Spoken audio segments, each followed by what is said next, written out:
Welcome back, guys. It has been a hot minute since we've recorded a podcast, so we are sorry for that. We are back. We have been busy. We both started new jobs. The kiddos went back to school, so we were getting ready for that, and we both kind of been in a funk. Like the last time we were recording the podcast, we talked about being in a funk, and it kind of has been ups and downs with all the changes. It's kind of been like muddy. Yeah. Where it's not really like this deep, depressing kind of funk. It's just kind of this stagnant funk that it's just kind of... It's like a cloud that kind of has just been like... it's just hazy. It keeps sticking around and it's not going anywhere. Out of here. Like, go. Just go somewhere already. Leave me alone. It is. It's been really lingering and I can't shake it, or I haven't been able to, and I've tried. But for some reason, I don't know, it's just been a little harder this time. Yeah. And it's hard not to be hard on yourself, especially when you are on your healing journey and like you've gotten, you've taken steps forward, not like you personally, but just in general, like you as one. Like when you right. But like when you've been on your healing journey and then all of a sudden you like kind of like are in this lull and like you're like, why am I know what to do. Why can't I get myself out of this funk? I have the tools. Exactly. Like, what is my problem? And then you get really hard on yourself and you get critical of yourself and beat yourself up. And then you don't feel good enough. And that's pretty much been nail on the head right there. It's the not feeling good enough. They just constantly comparing myself to, just other moms and, just in every area, in work, in home life. Like, am I doing enough? I'm not doing enough. Am I doing the right thing? I'm not doing the right thing. And then I have my days where now my family says I'm not an angry person and I don't really holler or anything, but I feel really bad because I've had some days where I'm like, I feel like I'm snappy. Everybody's entitled to that. I know, but then I feel so bad. And when I have like an off day, it's not just an off day. I internalize it and then I beat myself up like I'm not human, like I'm not allowed to have these different emotions and have a bad day. I know both of us are very similar. We don't give ourselves the grace that we give other people. We beat ourselves up, and not only do we beat ourselves up, we like make sure that we feel really bad about messing up. Not only do we like beat ourselves up really hard, we like kick dirt on it. And like we keep like making sure that we know we fucked up. Yeah. And it's not a great trait to have. No, and I'm like trying to get out of that too. I'm trying to learn ways to give myself the grace that I give to others, talk kinder to myself in my mind, but there's just that perfectionist and that inability to give myself that same grace. No matter how hard I'm trying, I just can't help but compare and feel like I should be further along in my life than I am right now. I should, it's just like there's so many little pieces. Money. I should be, like I should own a house. I should do this. I should do that. I'd love to go travel with the kids somewhere. Like, I'd love to take them on vacation, but right now it's on the cards, and it's hard. Mm-hmm. It's so hard to keep going and keep pushing and keep moving forward when you feel kind of like a failure, and it sucks. But I've thought recently that, and I've heard this before, but a tool that I need to try to implement some more is if I wouldn't say that to my best friend, if I wouldn't say that to my daughter or my son, like I shouldn't be saying it to myself. So if I wouldn't speak that way or be in a certain situation, if I wouldn't want my best friend to be in that situation or my kids to be in that situation, then why am I in that situation? Same thing with, why am I allowing myself to stay in this or feel this way or talk to myself this way? Right, exactly. All of those things. So that's just a tool that I need to start implementing more of too, because obviously we're doing this because we're on our healing journey. We are not graduated from healing. Healing is a lifelong process. So we don't have all the answers. We're just absolutely not. Inviting you to join us on our healing journey. As we're figuring it out. Right.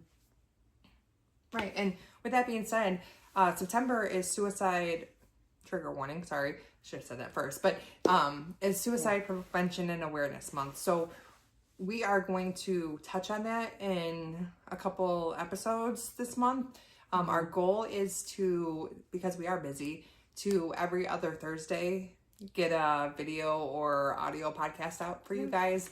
But there may be chances that we have more time and you can get a bonus. Yep, bonus one. You know, here and there. So our goal is to do every other week, not every other month. That would no. Every other week now versus every week.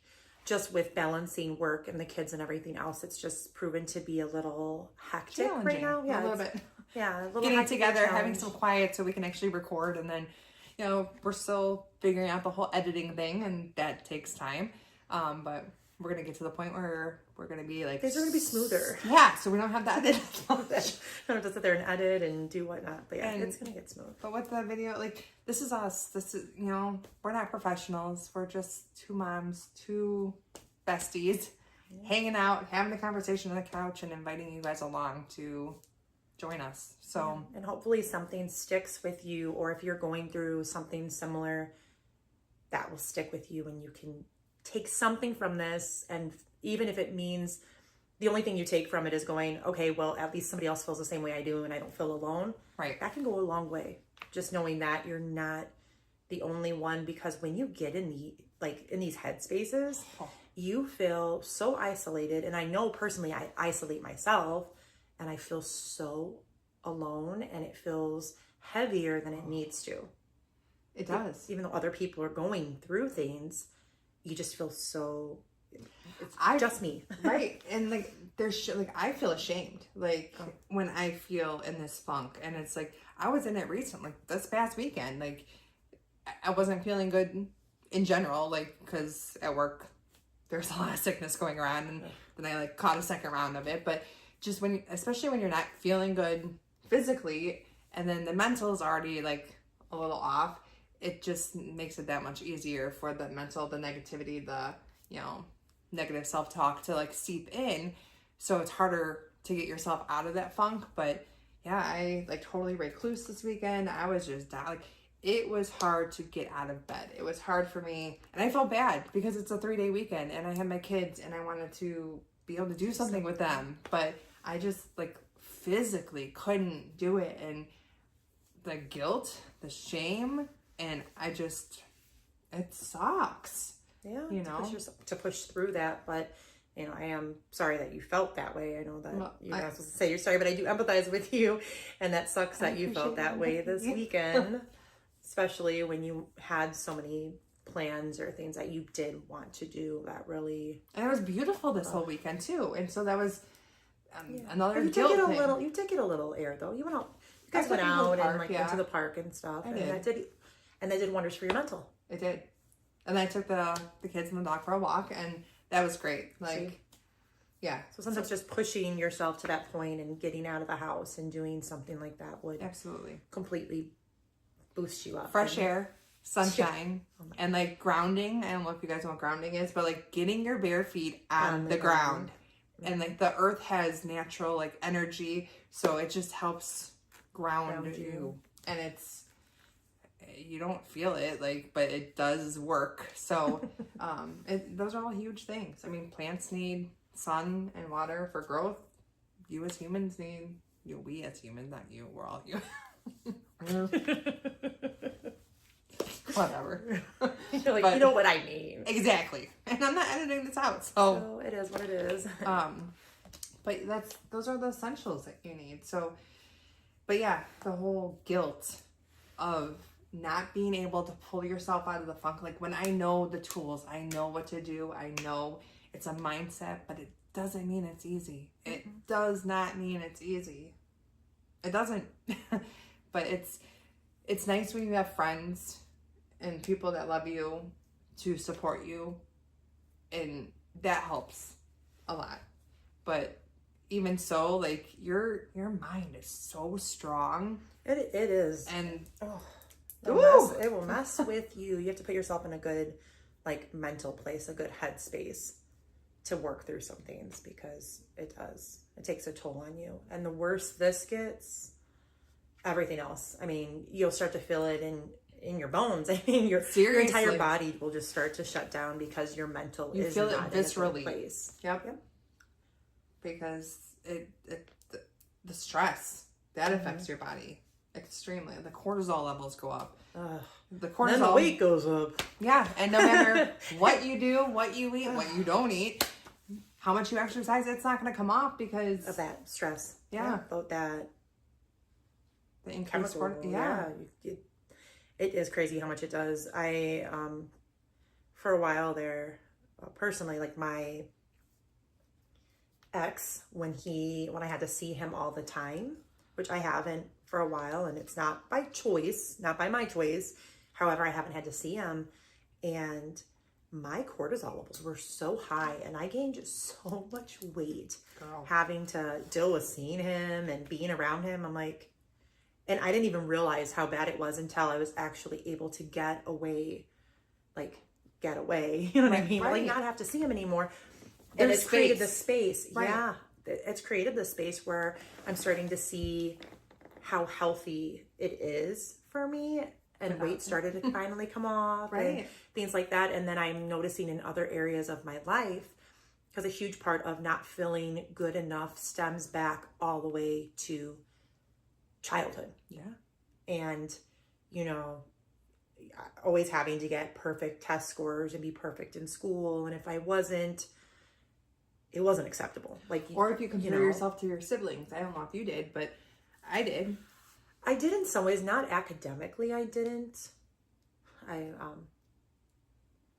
always been smart. I have confidence in that. I know I'm smart, but I don't always feel smart enough, but I'm smart enough to, like, get through it. You know, I always say I dabble in everything. Like, I know just enough about everything to get by. A jack of all trades. A jack of all trades, but a jack of none. Like a master of none. Right. What do they say? A jack of all trades and a master of none? Yeah, that's what they say. Yeah. That's me. I'll dabble in everything, but I'm not, like, this is my thing. Okay. So, although I do think that my thing I have kind of found out is helping other people. I have a genuine desire in my heart to reach out and just help somebody to not feel the way that I felt or what I've struggled with for my whole life. I agree. You know, not feeling enough, not doing enough, it just always comes back to not being enough and not. You are enough just because you exist. Period. Oh yeah, and that's what I would tell you. Right. Same. But then I don't feel that way. Go ahead. Run with that one. Yeah. I don't want to hear you ever complain again. I'm healed. Out. Woo! Yes. That's all I needed to hear. I'm good. Oh, cloud's gone. Right. I wish it was that easy. Jeez Louise. It is. And who was I talking to earlier? We were talking about counseling and that. And I can't remember who I was talking to. We were talking about counseling, and I was like, yeah, people think that you go to a counselor, and some people don't like counselors because, oh, well, they didn't help me. Counselors aren't supposed to do the work for you. Right. It's like going to lessons in baseball. You're getting coached, you know, you're paying for your club, you know, to training. What is it? Coaching, training, whatever. Both. Getting training in whatever. I can show you how to hold a ball. I can show you how to throw a ball, but I can't do it for you. And it's the same thing with the counselor. Here's the tools. Here's what you need to do. Now do it. Run with it. Implement it. I can listen to what you're saying and help you, because a lot of times I think when we do talk through things, we discover the answer ourselves. I don't know how many times when I was younger, I'd be doing homework and it'd be like, I'd talk it out loud to my dad. I'd start, and then never mind, I got it, because I'd find my mistake. As I talked it out loud, I'd be like, hold please, never mind. Right. Figured it out. So sometimes when you talk to a counselor too, it's kind of the same thing where you're talking and then... They're like a sounding board. Yeah. And then you're like, wait a second. And things start to click. Yeah. it doesn't work. I mean, maybe it does. Maybe if you talk to yourself and like on your own, you know, you can talk it out and kind of find answers. But it's nice because they do have experience and they have the tools, schooling, and they have different tools that you might not think of or be aware of. Mm-hmm. And sometimes you say certain things and maybe you don't realize that you've been repeating something. Maybe it's been bothering you and you don't even realize it, but then they hear it and they pick up on it. They pick up on the things that you don't necessarily pick up on your own. Right. And then they're like, oh. And like another nice thing about counselors or therapists, or however you want to say it, my son always argues with me about the terminology, but they are always in your corner. They are rooting for you. They want to see you win. So that's nice. Like, I mean, they're like your paid best friend. Yeah. But it's true though. Like they have your back. They want the best for you, and they want to see you succeed. So they give you these tools, and but like Ash said, you are the one who needs to implement them. You know, they can't do the work for you. You can lead a horse to water, but you can't make it drink. So kind of goes along with trying to like fix other people and like relationships too. And I mean, this is kind of a tangent, but it goes hand in hand with We're that. just talking. Yeah. You can want what's best for somebody, like what you think is best for somebody. Yeah. Love you. Love you too. But you can't make them make the changes or do the work, or they can show you what they see and tell you what they see, but that doesn't necessarily mean you're gonna do anything with it. You can take it or leave it, right? And it's just their opinion. But sometimes an outside perspective kind of sees from a bird's eye perspective, where when you're in something, you don't really realize what's going on because you have rose-colored glasses on, and then you're like, oh, I didn't really notice that. Or, you're seeing it from a different angle instead of being in the thick of it. So it's so much easier to see when somebody's going through something and your emotions aren't involved. Exactly. To be like, well, this makes sense and this doesn't. Why would you do this? But when you have emotions attached and tied to that, person or event, it's a little different. Exactly. Completely different, because you have a connection that that outside perspective doesn't have. Right. So easy to tell you what to do, or it's like when people are mentally, oh, I'm depressed, and you hear people, oh, well, just smile, just be happy. Right. It's not that bad. Right. It's not that bad. Oh. Yeah. And does that help? No, it doesn't help at all. But because they're not feeling that way and they're not going through that situation, when they look at it, they're like, it's not that bad. And it may not be that big of a deal. And they're looking at it like, it ain't that bad. Right. But when you're in it, it can feel like the weight of the world. Like you are crushing and you don't see a way out. So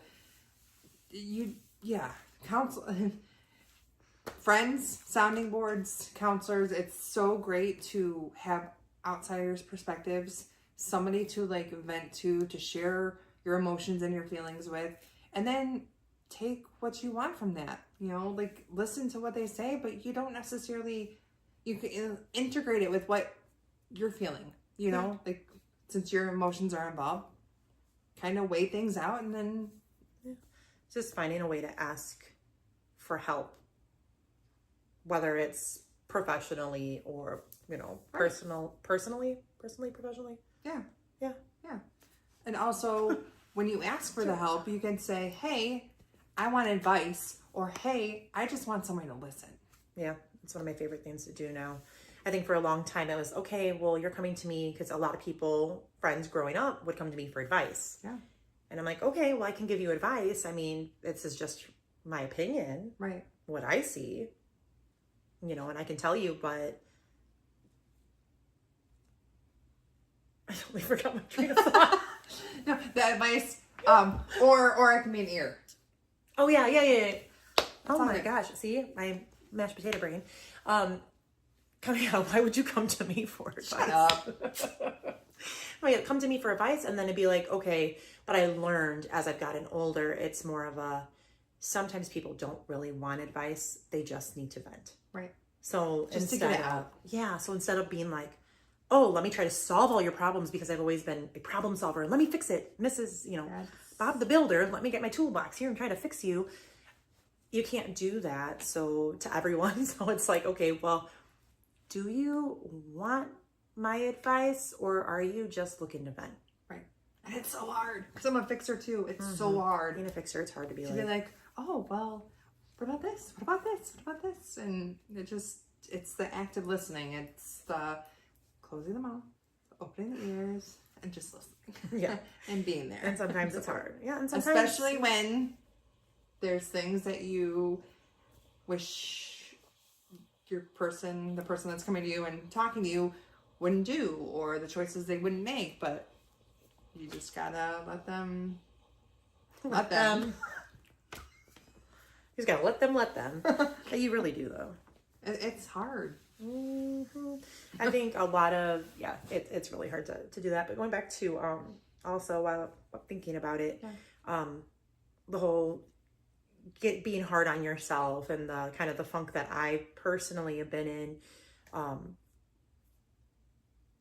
a lot of that feeling other than just not feeling good enough. I think there's like a shame. Absolutely. That comes with that. Like you're embarrassed that you feel this way, and there's just this shame around it. And ever since I was young, I've always had this problem with voicing how I truly feel. You feel like you have to kind of buffer it. Because almost to protect the other people. You protect them, and also I felt like I wasn't allowed to have feelings outside of the way that they felt about something. Oh. So like if my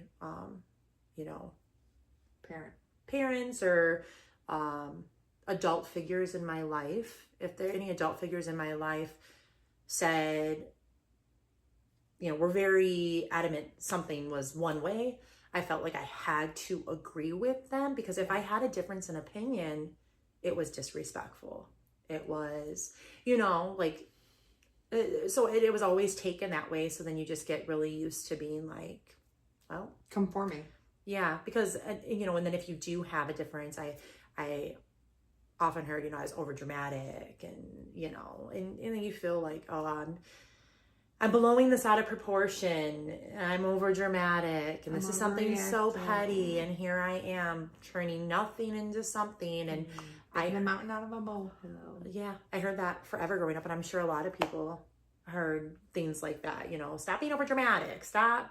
But to me, that was my opinion. That was my voice, and basically, I learned to hush myself and hush my own voice for the sake of other people, and to just conform to what they said, even if in my heart, that's not how I felt. Right. I couldn't tell them that's not how I felt. For the sake of argument, I'd be like, oh yeah. What do you always say? Good, get along, play along. Go along to get along? Yeah, go along to get along. Yeah. I'm like, what do you always say? Go along to get along. But I feel very similar to that, but it's not because of feeling mashed potato brain. Mine's a little bit different though. Mine was like, I don't like confrontation, so I would go along to get along and to avoid confrontation. In general. So I'm like, people pleasing. Yes, the people pleaser. Yeah, yes. So absolutely. Even if I felt a different way, it was hard for me to speak up and say my truth or how I felt about a certain situation or opinion or whatever the case may be. Because I was like, I don't want to ruffle feathers. I don't want to have that confrontation, because in my head, it was like the whole, not good enough feeling like, oh, if I have a different opinion, it's going to cause an argument and then I'm going to lose this person as a friend or whatever the case may be. So I'm like, oh, okay. Yeah, I think I can totally relate to that as well. I think mine was a mixture of feeling like my voice was stifled a bit. Yes. As well as, the perfectionist and the people pleaser, which kind all of go hand in hand. all of these different aspects of me, came together and made me very, afraid to voice my opinions and speak my truth. Yeah. So that added to the whole, that whole thing that And it's hard because Going with the we don't flow. want to be like inauthentic, but at the same time, it's just what keeps coming to mind. Like I keep wanting to say is like, yeah, go for it. We're based on like in my head, my worth is based on my performance. That's what I was thinking. So And I lost the train of thought when I went to go talk. So thanks for catching it. Got you. Mashed potatoes. Oh, Yeah, it is. The worth. It's a big thing of its worth too. production. And- How much output we can do. And I felt like I learned that. Sorry, I didn't mean to cut you off. No, Go for it. you're good. No. The more that I do, the more worthy I am. Yeah. And then I earn love. Yep. And if I don't perform, if I don't do all the things, if I'm not even the best at everything, if I just, if I'm not a yes person, then I'm a person who doesn't have any worth, or I'm not good enough, or I'm not going to be chosen, or I'll just. And it proves true. I mean, there's times when even I know we've talked before about stuff and in my own past, like even in friendships and that, the minute I say no, they're out. And it's like, really, all these times I've said yes, yes, yes, yes, yes. I show up, I show up, I show up. I show up again, even when it's dang near impossible for me to get there, to show up. I find a way to be there. And then I don't do it perfectly right. Or I say no one time and then it's that easy to just discard me. And I'm like, after everything I And this was my fear. That was your fear. This is my fear. And this is then exactly. it came true. I say yes, yes, yes, yes, yes. I bend over backwards. I bend into a pretzel. I try to fit in the smallest space. I show up. I show up, yeah, and I am the background character, and I let you be the main character all the time. I don't care. I don't need that. I'm just here for you, and I just show up. But the minute I say no, then you disappear, and then there's my fear, and now I was proven. Yep. I'm confirmed. I am not good enough. I'm only worth what I do for others. Yeah. That's the only way that love is earned. And I can't say no because then I might lose somebody. Yeah. So then the next person comes into your life and it's like this constant cycle of I have to say yes, yes, yes, yes, yes. And it's exhausting because sometimes you don't have the energy you can't say yes to everything. But the thing is those people will say no to us and we don't cut them off and we're like, okay. Oh, I don't know how many times I heard no. Right? I don't know how many times I heard. But like, it's like almost a self-fulfilling prophecy. We're so afraid that as soon as, we say no or, whatever the case may be that, oh no, I might lose that person. And then it happens. And I'm like, see, I knew it. I freaking knew it. And then it makes you kind of want to like, okay, I was brave. I said no, but now I'm going to go back to whatever I'm going to go back and be a yes person, be a people pleaser. It's exhausting. It's not a life to live. It sucks. Let me tell you. Yeah, I can't wait to tell you when we're like, we are recovering people pleasers. Yes, don't joke. I'm recovered. But we're on the way there. Yeah, working on it. I mean, I am in a better place, at least with the whole saying no. I still struggle with it. And I still say too many yeses when everything inside me is screaming, no, I can't do it. I can't be there. I can't make it. And then the people pleaser in me is like, okay, yeah, we got to do this. But I am at a place in my life where I'm comfortable knowing that I can say no. It's not me being disrespectful. It is me having boundaries. And boundaries are not disrespectful. They are self-love. Yeah. They are self-help. And it is not selfish to love myself. Nope. And to put my own mental being like a priority. Right. And if I have to say no, I have to say no. And I don't need to explain myself.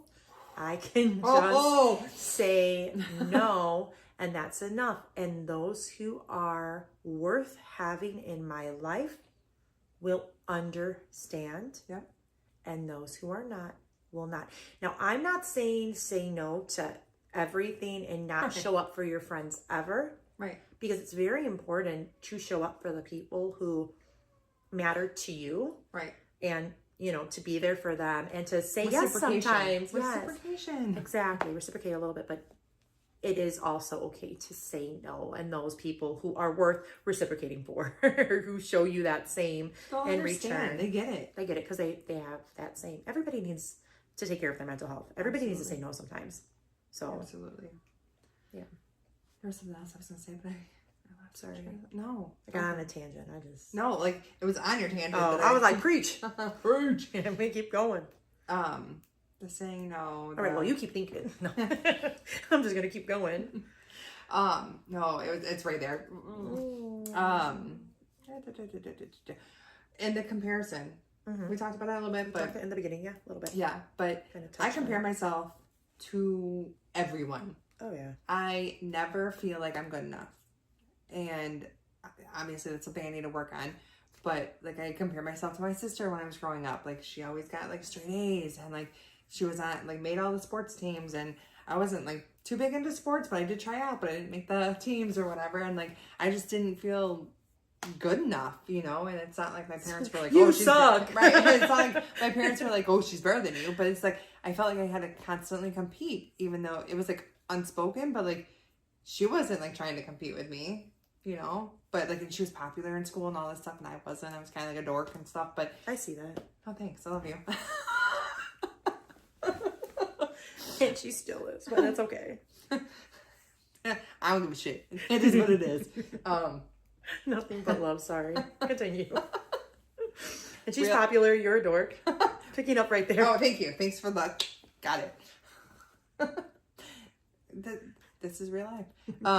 But yeah, so I started off young and started off, you know, comparing myself to her. Sorry. Yeah, it started off comparing myself to her. Start you on it. I know. It started off comparing myself to her, and yeah, I was picked on in school. I was bullied in school, so that didn't help. And then just growing up, like I just never felt good enough. And like even at work, I just don't feel smart enough. It's just, and it's all me, you know? It's not like somebody's telling me I'm dumb. It's just, I feel like it's like a internal comparison, like not even conscious. It's like almost unconscious, where it's like, oh, they're doing better than you. Oh, why can't you, you know, do as good as them? And it just, it sucks. I think a lot of people compare themselves to everyone else around them, whether they can be the healthiest person, and I think people do tend to compare themselves. I mean, you look at this whole social media world too that we're in. Fucking filters. Yeah, and people are constantly comparing themselves to the next person, and all the highlight reels, and comparing their highlight reels to the other highlight reels. Yeah, so I mean, it's definitely tough right now with the way that things are, but everybody kind of compares a little bit. Yeah. It's a natural thing to do. Yeah, but when I compare, like then I get in my head, and then I don't feel good enough, and then that just like reassures that insecurity of mine that you're not good enough. And it's hard. But I saw this quote the other day, and I want to share it with you guys because it stuck. So hold on, let me pull it up real quick. If my phone will unlock. You're not by enter the right passcode. Okay, so the quote says, "You can't be good with someone else until you're good with yourself." So, like I was talking to you before we started this, like that reminds me of like you can't love yourself, or you can't love somebody else until you like fully love yourself. And I told Ash, I was like, I don't buy that with the whole love thing, because like I love the shit out of other people. I will love the shit out of other people, but like, do I love the shit out of myself as much as I love the shit out of other people? No, I don't. But I feel like I can love other people. And then you had a good take on that. Oh yeah, with the whole, you can't love somebody else until you love yourself. And I said, I take it a different way. I don't take it literally as you being able to love anyone. I take it as you... I don't remember. Yeah. No, taking it... See, tell you, I my brain has been so foggy lately, and that's why it's been so hard to get together and talk and do things, because my brain really has been all over the place. I'm scatterbrained lately, and it really, Same. I need some ginkgo biloba or whatever Yeah, it is that you yep. take for your brain for Focus. some memory. My goodness, my memory has been trash lately. But the whole love somebody else. You were saying that when you don't love yourself completely, then you're looking for that love in somebody else in the validation. Yeah, there you go. I forgot until just a second. I'm brilliant. Stop. And I quote what I say. Yeah. So if it's not really you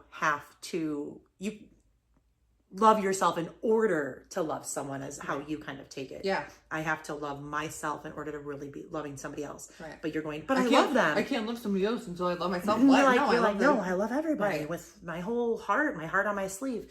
Yeah. And that's not exactly how I take that saying. I do take that saying as more of, you have to heal yourself. You have to love those little parts of you so that you're not bringing the brokenness into a relationship. You have to love yourself and love these parts so that you're not looking for that love and that validation. Yeah. So you're not looking for somebody to love those parts of you and fill in those holes for you.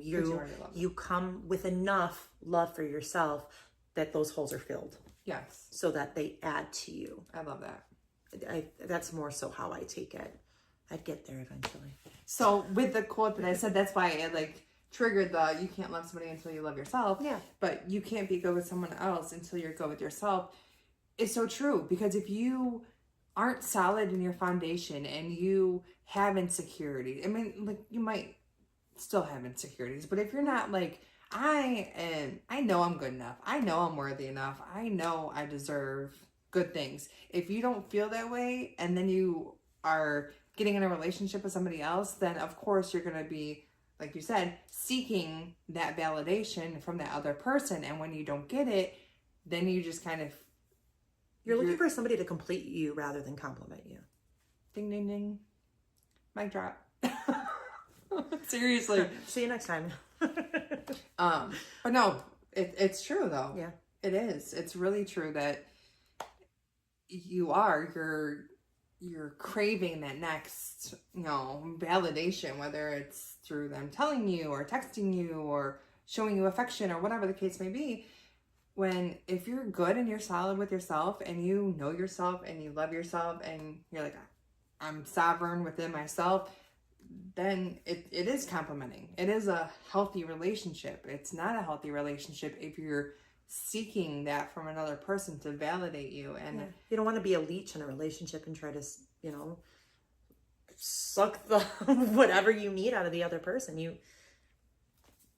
not going to get anywhere like that. You're just going to deteriorate the relationship. Yeah.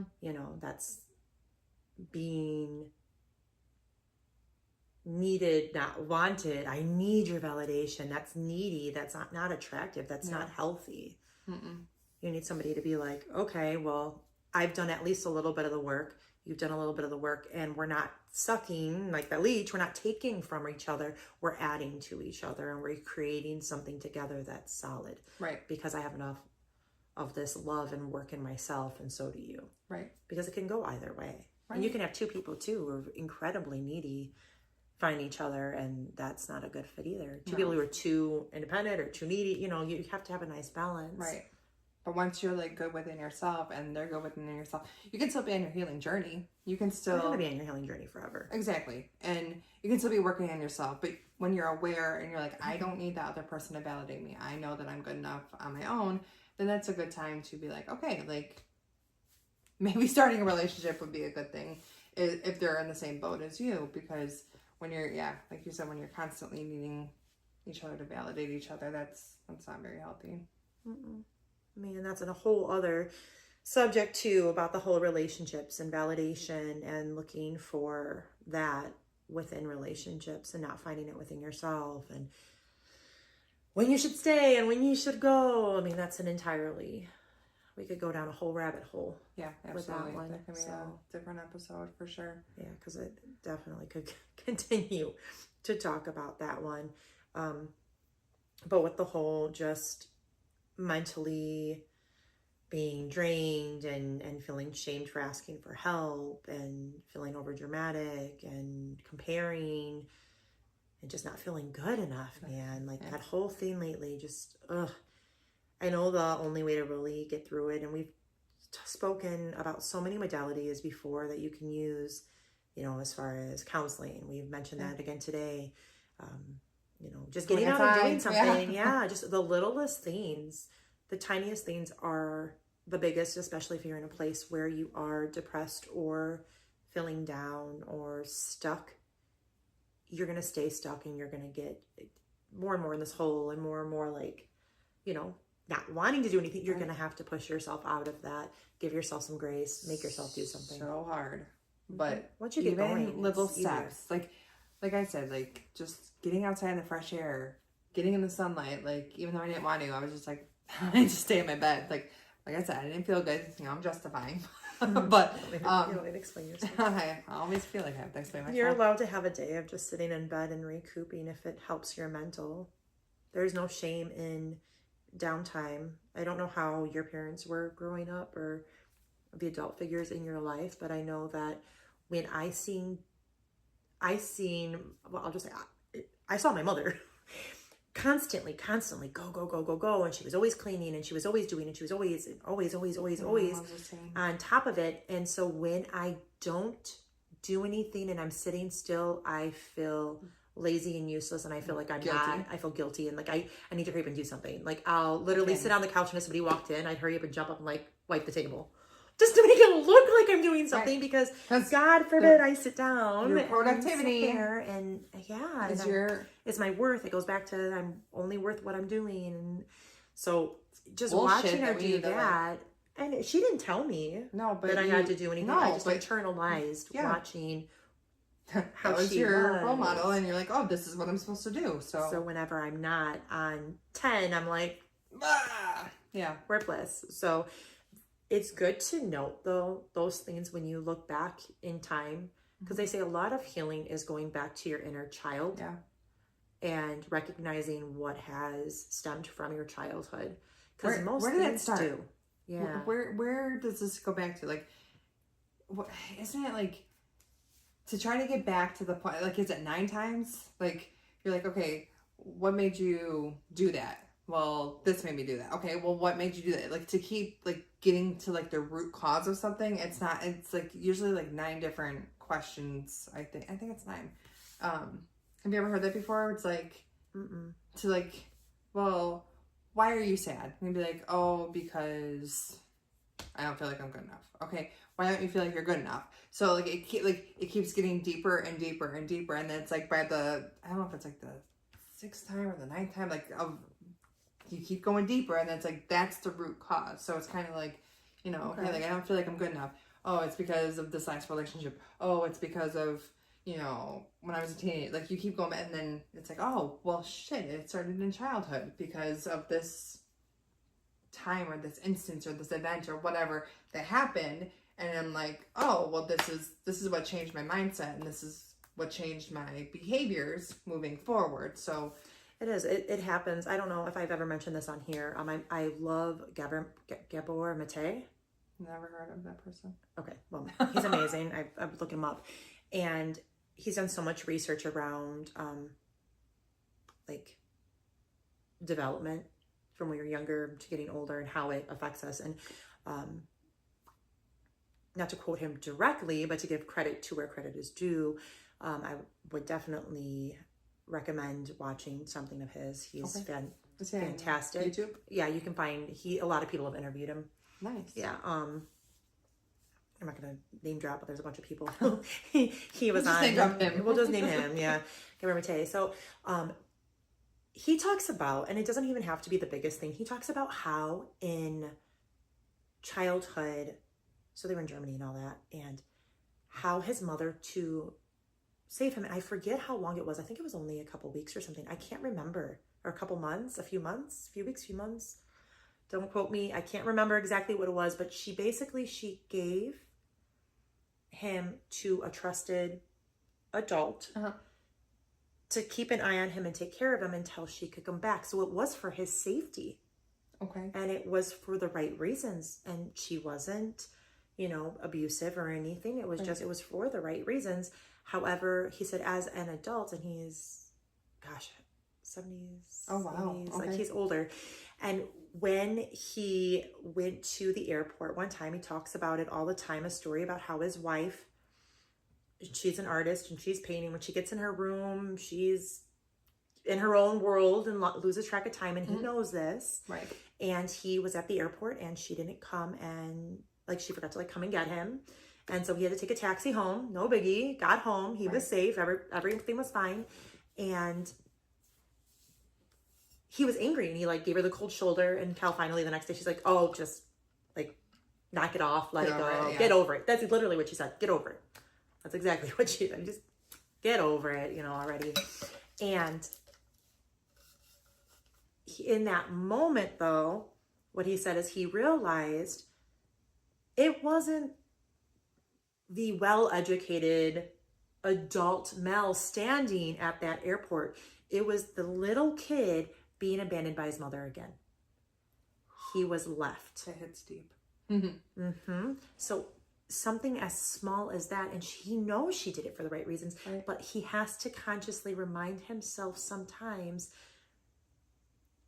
not to go back to that place, that was the child, and reparent the child and tell them you're safe, and but that's just the littlest things like that. So sometimes if you're in this mental place, going back to that time, it doesn't mean it had to be something aggressive or super traumatic to be trauma. She was trying to save him. Trauma affects people differently. And depending on the age you were when you're exposed to it too. And it could affect one person one way and another person completely different. And your brain isn't fully developed until you're 25. Yeah, so exactly. Awesome. I love that. Love that for me. That's great. So that's another way, is to, if you can kind of pinpoint where these traumas, these experiences, where you first felt a certain way, and that kind of changed the trajectory. Yeah. Maybe go back to there and Ash said, reparent yourself and be like, you are safe, you are okay, you are good loved enough. You are enough. Yep. Talk to them as you don't would have talk to to be your best perfect. friend. Yeah. Talk to them as you would talk to your kids, or if you don't have kids, if you would have, just talk to them like a little kid, but you are that little kid, and you're reparenting yourself and giving yourself what you didn't get when you were that age. Yep. And again, you have to give yourself what you didn't get when you were a kid at that age. And to reiterate, doesn't necessarily mean it has to be something bad. Right. It was just something that was traumatic to you. I mean, it can be bad, or it can be. Oh, it can be. It could be terrible, but it's something small that has really stuck with you, and you may not realize why you're acting a certain way, or why you think a certain way, or why things trigger you a certain way. But if you think back to it and you're like, oh, it was that, and I didn't think it was that big of a deal, looking back, but now I'm realizing, oh crap, that really impacted me in a negative way, and it's kind of carried through and came with me throughout my whole life. It's unbeknownst to me, but it's been back there, so it's time to release it, and release it by reparenting yourself, or getting help. And because it's not always easy to reparent yourself or tell yourself you're okay when you're kind of stuck in a negative cycle, if you are thought cycle, because your brain health is just as important as your physical body health. Your mental health is so important, and there's such a stigma around it, and there shouldn't be, especially in this day and age. There should not be a stigma around it, because we'll talk about it in a different episode, but just with the depression and the not feeling good enough, and we'll talk about signs and symptoms, not symptoms, signs of... Not like signs, symptoms, signs. It's more like signs, but there are, quote unquote, symptoms. Yeah. Yeah. But we'll talk about that next time. Yeah, next time in a different episode. But just know that you are enough. You are good enough, and it's okay to ask for help. Yep. Seriously, it's okay. Yeah, and if you're mentally in some sort of place, you're not alone, because we are right there with you, working through it. Yeah. And it's okay to ask for help, and there's no shame in that at all. So just know there are sources out there. You can text 988 if you're having some challenging thoughts, and they'll talk to you. They have professionals on the other end, and it's no judgment. You know, they're there to support you. So we're here to support you. Feel free to comment below. Reach out to us. We have the Facebook page. We have the email. Rising from Ash 2025. Or no, it's Rising from Ash established 2020 EST 2025 at gmail.com. Yep. And then this will be on YouTube, so you'll be able to comment below. Yeah. So yeah, let us know what you're struggling with. Yes. What are you struggling with? What kind of topics do you want to talk about? I mean, this month, obviously, we said, you know, with Suicide Prevention and Awareness Month, we do want to talk about some of those signs and things that could potentially help you or help someone you love. Yeah. Very important to talk about. There's such a stigma around that as well, and it is something that needs to be talked about in order to make a change. Yeah. To stop this. We have to stop being silent. Like that's a NAMI thing. It's a silent killer. Like you can't be silent. Yeah, like their thing, NAMI, is National Alliance of Mental Illness, sorry. And their whole thing is and the silence and the stigma. Yeah. And it really is. It's important. So we'll definitely touch on that at another time, but comment below if there's anything specific you'd like to hear about, if you yourself have struggled or are struggling, and if you do need any help, feel free to send us an email, message us. We have all of the we have quite a wide range, a list of different places you can get help or different sites you can look at, and books and et cetera, depending on what you need. So check out the description below, and we have all that information linked there. And join our Facebook page, or follow whatever our Facebook page, and we'll be posting more on there, so you can message us on there or comment on there as well. Yeah. So we're here for you. We wish you nothing but the best, and we're happy to be back. Yeah. It's been a long time coming, so yes. I mean, we've needed this too, so we're glad that we had a chance. I'm already feeling better mentally, so it's good. It's good to get it out there, talk through things. Absolutely. So until next time, have a great day, week, night, whatever time. Take care. Bye.